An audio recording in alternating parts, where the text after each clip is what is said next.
வணக்கம். நீங்க மியூச்சுவல் ஃபண்ட்ல முதலீடு பண்றீங்களா? அப்போ உங்க வருமானத்துல ஒரு கணிசமான பகுதி கட்டணமா போறதுன்னு என்னைக்காவது யோசிச்சு பார்த்திருக்கீங்களா? ஆனா கவலைப்படாதீங்க. அந்த நிலைமை தான் இப்போ மாறப்போகுது. ஏன்னா நம்ம இந்திய முதலீட்டாளர்களுக்காக செபி ஒரு சூப்பரான மாற்றத்தை கொண்டு வந்திருக்காங்க. அது என்னன்னு தான் இப்போ பார்க்க போறோம்.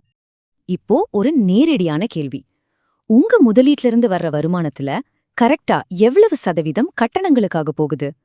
இது நம்ம எல்லாருமே யோசிக்க வேண்டிய ஒரு முக்கியமான கேள்வி இல்லையா? ஆனா நான் சொன்ன மாதிரி இந்த நிலைமை தான் மாறப்போகுது. எப்படி? நம்ம மார்க்கெட் ரெகுலேட்டர் செபி இந்த கட்டணங்களை நேரா பாதிக்கிற மாதிரி ஒரு புது பிளானோட வந்திருக்காங்க. முதல்ல இந்த புது பிளான் எதுக்காக வந்ததுன்னு புரிஞ்சுக்கலாம். எந்த பிரச்சனைய சரி செய்ய பாக்குறாங்க? அதுதான் நம்ம முதலீடுகள்ல மறைஞ்சிருக்க செலவுகள். நம்ம இந்த கதையோட வில்லன் யாருன்னு பாத்தீங்கன்னா அது டோட்டல் எக்ஸ்பென்ஸ் ரேஷியோ, சுருக்கமா TER. சிம்பிளா சொல்லணும்னா இது வேற ஒன்னும் இல்ல, உங்க பணத்தை மேனேஜ் பண்றதுக்காக ஒரு மியூச்சுவல் ஃபண்ட் கம்பெனி ஒவ்வொரு வருஷமும் உங்ககிட்ட இருந்து வாங்குற கட்டணம். இதுல மேனேஜ்மெண்ட் ஃபீஸ், கமிஷன், மத்த செலவுகள்னு எல்லாமே அடங்கும். ஒரு ஆய்வுல என்ன தெரிய வந்திருக்கு தெரியுமா? உலகத்துல இருக்கிற பெரிய பெரிய மார்க்கெட்ஸோட ஒப்பிடும்போது இந்தியால மியூச்சுவல் ஃபண்ட் கட்டணங்கள் ரொம்பவே அதிகமா இருக்குதாம். இங்க பாருங்க, இந்த சாட்ல இந்தியாவுக்கும் மத்த நாடுகளுக்கும் இருக்கிற அந்த வித்தியாசத்தை நீங்களே தெளிவா பார்க்கலாம். அப்போ இதுக்கு என்னதா தீர்வு? நம்ம கதையோட ஹீரோ இங்கதான் என்ட்ரி கொடுக்கறாரு. அதுதான் செபியோட இந்த புதிய திட்டம். முதலீட்டை இன்னும் நியாயமானதா, வெளிப்படையானதா மாத்துறதுதான் இதோட ஒரே நோக்கம். செபியோட லாஜிக் ரொம்பவே சிம்பிள். ஃபண்ட் நிறுவனங்கள் வளர வளர, அதாவது அவங்க நிர்வகிக்கிற சொத்துக்கள் அதிகமாகும்போது அவங்களுக்கு செலவு குறையும் இல்லையா? அந்த மிச்சமாகிற பணம் முதலீட்டாளர்களான உங்களுக்கும் வந்து சேரணும். அதுதான் நியாயம். சரி, செபி கொண்டு வர முக்கிய மாற்றங்கள் என்னென்னு பார்க்கலாமா?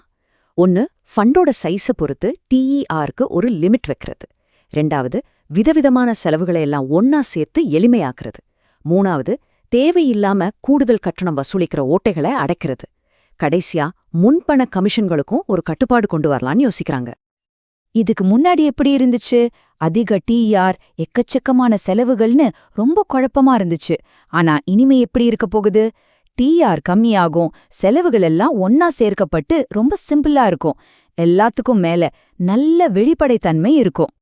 சரி, இதெல்லாம் ஓகே. இதனால உங்களுக்கு, அதாவது உங்க பாக்கெட்டுக்கு என்ன லாபம்? உங்க பணத்துல இந்த மாற்றம் நீண்ட காலத்துல என்ன மாதிரியான தாக்கத்தை ஏற்படுத்தும்னு இப்ப பார்க்கலாம். கட்டணத்துல ஒரு சின்ன மாற்றம், ஆனா காலப்போக்குல அது ஒரு ஹியூஜ், அதாவது ஒரு பெரிய வித்தியாசத்தை உருவாக்கும். நம்ப முடியலையா? வாங்க ஒரு உதாரணத்தோட இத புரிஞ்சுக்கலாம். நீங்க ஒரு 10 லட்சம் ரூபாய 20 வருஷத்துக்கு ஒரு ஃபண்ட்ல முதலீடு செய்றீங்கன்னு வச்சுப்போம். உங்களுக்கு வருஷத்துக்கு சராசரியா 12% வருமானம் கிடைக்குதுன்னு வச்சுக்கலாம். இப்போ ரிசல்ட்ட பாருங்க. 1.5% TER இருந்துச்சுன்னா 20 வருஷம் கழிச்சு உங்க முதலீடு 76 லட்சம் ரூபாயா வளர்ந்திருக்கும்.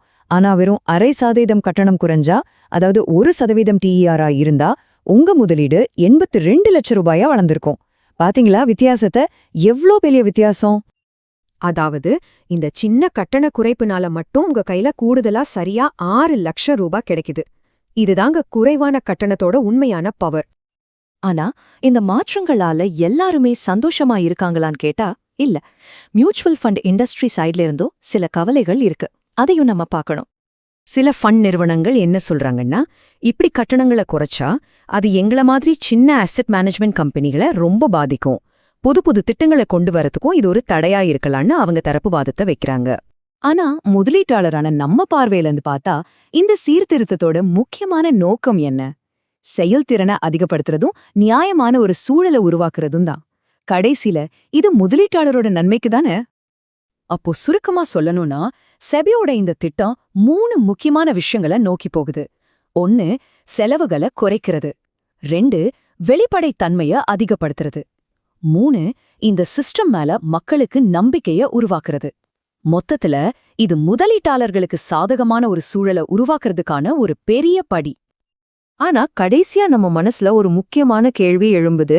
இந்த புதிய விதிமுறைகளை சமாளிக்க ஃபண்ட் நிறுவனங்கள் வேற ஏதாவது புது வழியில நம்ம கிட்ட இருந்து கட்டணம் வசூலிக்க ஆரம்பிப்பாங்களா? இத பத்தி நீங்க என்ன நினைக்கிறீங்க? Mutual fund investments are subject to market risks. Read all scheme-related documents carefully.